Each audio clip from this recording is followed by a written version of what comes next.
नमस्कार, आप देखना शुरू कर चुके हैं हमारे साथ झाझा डिजिटल न्यूज़। मैं हूं मोहम्मद मुदस्सिर। देखिए, बिहार में महागठबंधन जेएमएम से टूटने के बाद जेएमएम के जितने भी नेता थे वो कहीं ना कहीं उनका गुस्सा फूट रहा। कहीं ना कहीं आज हम बात करेंगे, जेएमएम के नेता है हमारे साथ समाज सेवी गणेश यादव।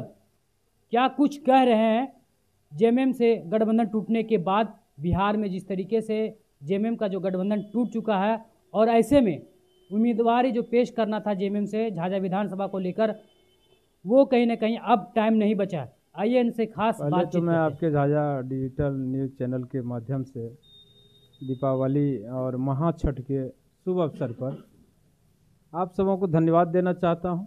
और झाझा विधानसभा के जो हमारे मतदाता मालिक हैं, सामने हम लोगों का चुनाव है 11 नवंबर को। हम लोग उसके तैयारी में लगे हुए थे। आज जो चुनाव को लेकर परिस्थिति उत्पन्न हुआ है वो किसी से छुपा हुआ नहीं है। झाझा के राजनीति में आगामी पिछला 30 वर्षों से हम लोग लगे हुए हैं और यहाँ के मतदाता मालिक पर हम लोगों को पूरा विश्वास था कि आने वाला दिन में हम लोग झाझा को परिवर्तन की राह पर ले जाएंगे और झाझा का विकास करेंगे।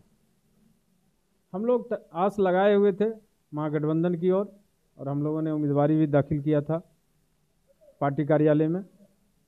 लेकिन बहुत समय जो नज़दीक आ गया हमारा नामांकन करने का, तब जाकर के आज घोषणा हुआ है कि हम लोग जो है सो गठबंधन में नहीं रहे। झारखंड मुक्ति मोर्चा के जो नेता हैं उन्होंने ये घोषणा किया कि हम महागठबंधन से अलग हो गए।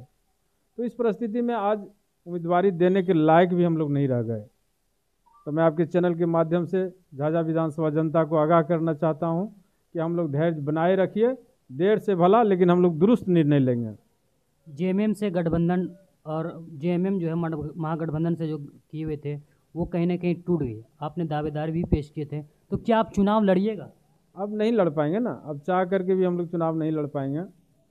कल तक ही नामांकन का अंतिम डेट है, इसलिए हम लोग चाह करके भी चुनाव नहीं लड़ पाएंगे। तो अब जो आगे हम लोगों के जो पार्टी के पदाधिकारी हैं, नेता हैं, उनसे विचार विमर्श करने के बाद अगला रणनीति हम लोग तैयार करेंगे और उस पर काम करेंगे। तो जेएमएम के साथ में जो लगातार कई वर्षों से जो है उनके साथ दगाबाजी हो रही है। पिछले बार भी जेएमएम को संतुष्टि दिया था कि आपको सीट शेयरिंग होगा, मगर लास्ट में पता चला कि जेएमएम का गठबंधन टूट गया और फिर इस बार हुआ। तो आप लोग पेचीदा में कैसे फंस जाते हैं बार बार? ये काम शीर्ष नेता का है हमारा जी। इस पर हम लोग कोई टीका टिप्पणी नहीं कर पाएंगे।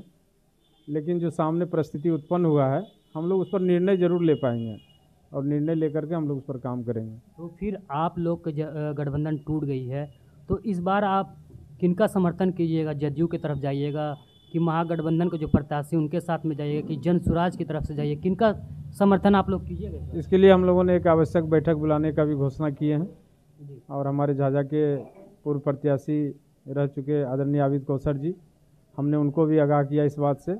और बहुत जल्द हम लोग एक बैठक का आयोजन करने जा रहे हैं और बैठक में जो निर्णय होगा हम लोग उस निर्णय पर काम करेंगे। तो क्या झारखंड में महागठबंधन रहेगी कि नहीं रहेगी? अब तो बिहार में भी नहीं है, झारखंड में क्या होगा नहीं होगा ये तो शीर्ष नेता निर्णय लेंगे, इस पर हम लोग कोई चर्चा नहीं करना चाहेंगे आपसे।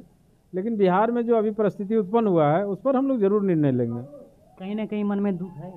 बड़ा दुख है, और दुख तो ज़्यादा यहाँ के मतदाताओं को है। मतदाताओं को इसलिए है कि हम किसी के सहारे हम परिवर्तन की ओर अग्रसर थे, लेकिन ये बड़ा झटका कहा जाए झाझा के लिए, झाझा की राजनीति के लिए, झाझा के आम मतदाता के लिए। क्या कुछ तैयारियां चल रही थी और अब जो है तैयारी में कोई कमी नहीं है, आज भी हम लोगों का तैयारी पूरा है जी। जी। अपने लिए नहीं, लेकिन दूसरों के लिए भी हम लोग कर सकते हैं। क्या कुछ अपील करना चाहेंगे झारखंड मुक्ति मोर्चा के जो मेन हेड है हेमंत सोरेन जी, उनसे क्या कुछ अपील करना चाहेंगे? उनसे अपील क्या करेंगे, हम लोग स्वतंत्र हैं।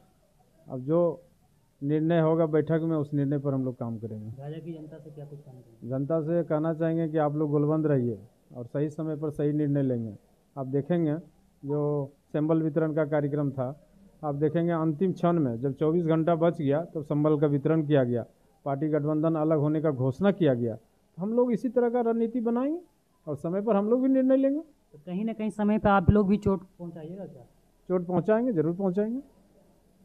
ऐसा चोट पहुंचाएंगे जो सबको लाभ मिले इसका, जो वंचित समाज के लोग हैं हमारा उसको लाभ मिले, ये ख्याल रखते हुए हम लोग निर्णय लेंगे।